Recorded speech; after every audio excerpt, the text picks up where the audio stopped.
دیکھیں Arabic language میں ایک ہوتا ہے اس میں مصغر، تو مصغر کسے کہتے ہیں؟ مثلا ہے ابن، ابن سے ہے بنئی فعیل کے وزن پر. ابن کا مطلب ہوتا ہے بیٹا، بنئی یعنی بہت عزیز پیارا بیٹا، مطلب وہی ہے.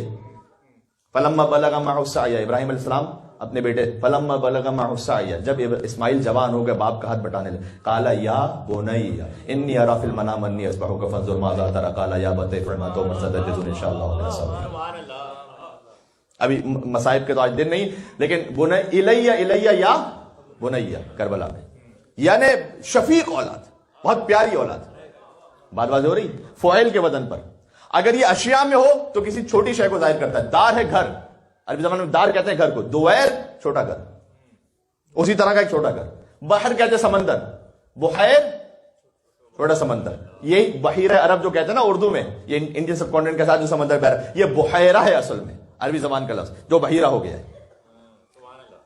اور رشتوں میں ہو ابن بیٹا، بنئی بہت پیارا بیٹا، حسن جس میں ساری خوبصورتیاں جمع ہو.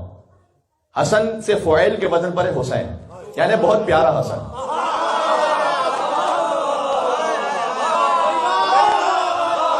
کہہ دیا میں نے.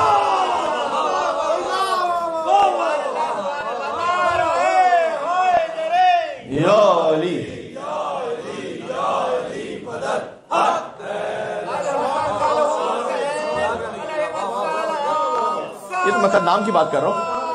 اللہم صلی علی محمد وعلی محمد.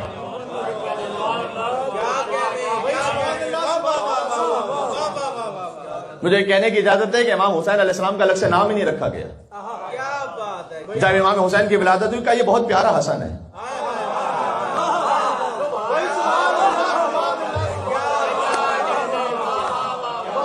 اب سمجھ میں آیا ان مصروں کا مطلب. حسن کو بادشاہ خاص و عام کہتے ہیں، علی کا نائب و قائم مقام کہتے ہیں.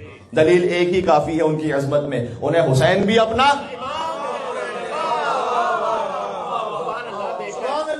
جو حسین کا امام ہو وہ حسن ہے. فرمایا کہ بہت ہی پیارا حسن ہے، لہذا کہا گیا حسین.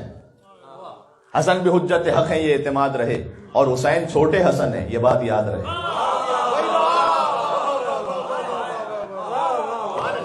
یہ جناب امروہی صاحب نے کہا تھا کہ جب یہی بات آئی تھی کہ ایک نے صلح کر لی ایک نے جنگ کر لی، اس کا بہت مرتبہ یہ بات ہو چکی ہے اور اس میں مجھے جانا نہیں ہے اس وقت، کیونکہ ایک بھائی نے صلح کی ایک بھائی نے جنگ کی، تو ایسا کیوں؟ تو کہا نہیں، فرق نہیں ہے، حسن بھی حجت حق ہے.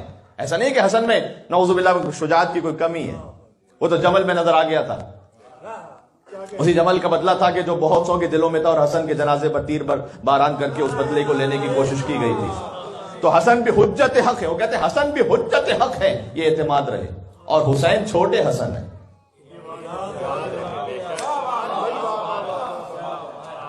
کربلا میں جو حسین ابن علی ہیں گویا وہ پیارے حسن ہے جو نظر آ رہے ہیں. جی یعنی جلوہ امام حسن علیہ السلام ہے جو کربلا میں حسین کی صورت میں نظر آ رہا ہے. اب یہ اتحاد سمجھ میں آ گیا؟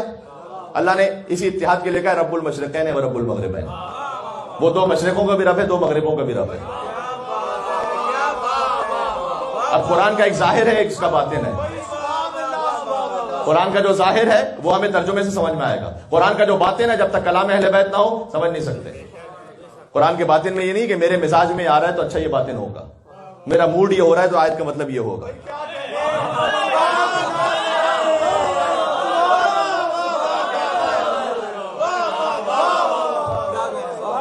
قرآن کے باطن میں اجازت نہیں ہے کہ میرا دل چاہ رہا ہے تو باطن یہ ہے قرآن کا نہ، جب تک کہ اوتھنٹک کلام اہل بیت اطہار علیہ السلام موجود نہ ہو.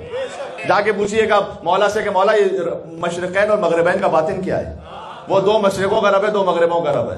دو مشرقوں دو مغربوں سے مراد، مشرقین سے مراد محمد اور علی ہے، حدیث سنا رہا ہوں. مغربین سے مراد حسن اور حسین. اچھا مشارق کو اولیاء کیوں، انبیاء کیوں کہا گیا؟ مغارب کو اولیاء کیوں کہا؟ اس لیے کہ مشرق سے جو روشنی چلتی ہے وہ مغرب تک پہنچتی ہے. انبیاء سے جو نور چلتا ہے وہ ان کے اوصیاء تک پہنچتا ہے. محمد اور علی سے جو نور چلا ہے وہ حسن اور حسین تک پہنچا ہے. حدیث ہے یہ، سمجھ میں آ گیا اب کیا ہے؟ اللہم صلی علی محمد وعلی محمد. بس عزیزو بات ختم کر دیں.